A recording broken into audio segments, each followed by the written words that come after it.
तो जो कहानी मैं आपको सुनाना चाह रहा हूँ एक रियल कहानी है, और मेरी सबसे बड़ी चिंता अपने बच्चों को लेकर, आपको लेकर वही रहती है।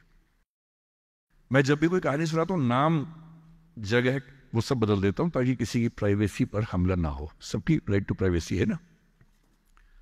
एक बच्चा था जिसको मैं जानता हूँ, बचपन से जानता हूँ, बहुत ही जबरदस्त आर्टिस्टिक बच्चा, म्यूजिक का उस्ताद। उसके घर में लगभग सब लोग म्यूजिक के उस्ताद थे। इंस्ट्रूमेंटल म्यूजिक, वोकल म्यूजिक, हर चीज में अच्छा, पढ़ने में भी ठीक, बढ़िया। और जब हम स्कूल में थे, वो मेरी क्लास में तो नहीं था, थोड़ा सा अलग क्लास में था, पर स्कूल में बहुत पॉपुलर था, being into music. I was in debating, he was into music. और बाद में उसने हमारा स्कूल छोड़ भी दिया कुछ समय के बाद, फिर वो कहीं और चला गया, फिर हमारा मिलना नहीं हुआ। उस समय ना तो व्हाट्सएप था ना यूट्यूब था, तो बाद में मिलने का स्कोप भी नहीं रहता था। जो एक बार चला गया वो चला ही जाता था उस समय। अब तो बच्चे जिंदगी भर दोस्त रहते हैं।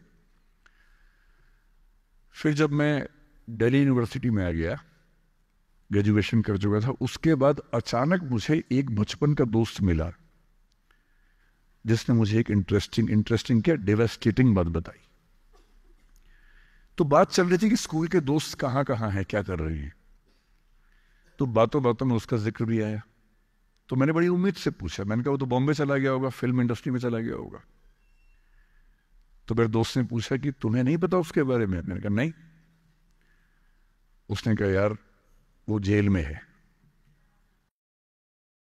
And he was one of the most creative students of our school. मैंने कहा जेल में क्यों है?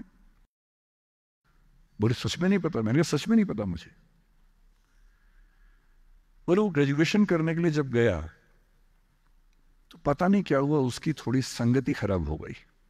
बैड कंपनी जिसको हम बोलते हैं, जो इस उम्र में अच्छी लगती है, वही वाली।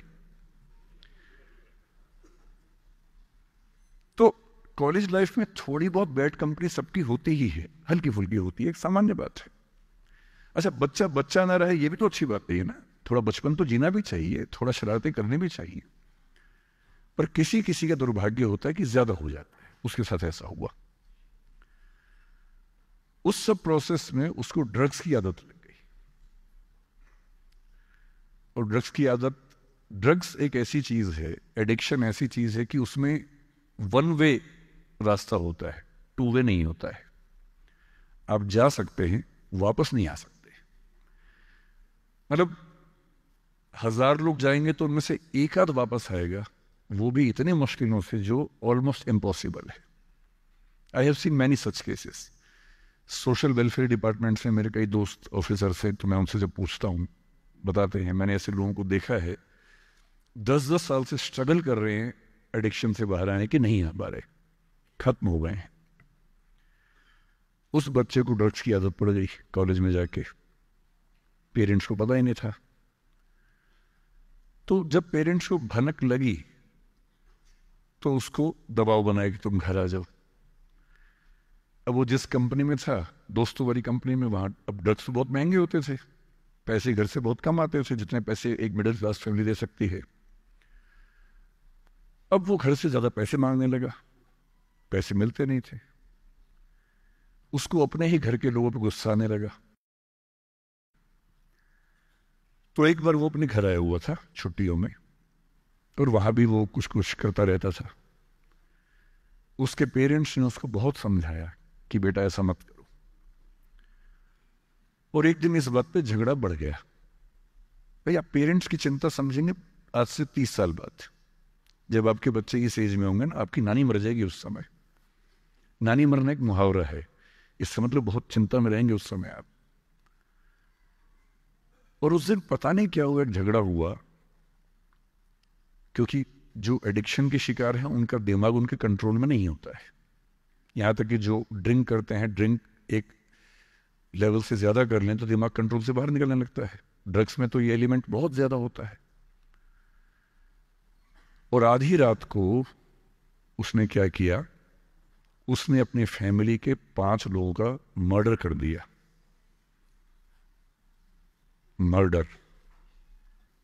उसने खाने में जहर मिलाया, लगभग सब लोग उससे मर गए। एक मेंबर नहीं मरा क्योंकि उसने खाना खाया नहीं उस दिन, तो उसको उसने अलग से मारा।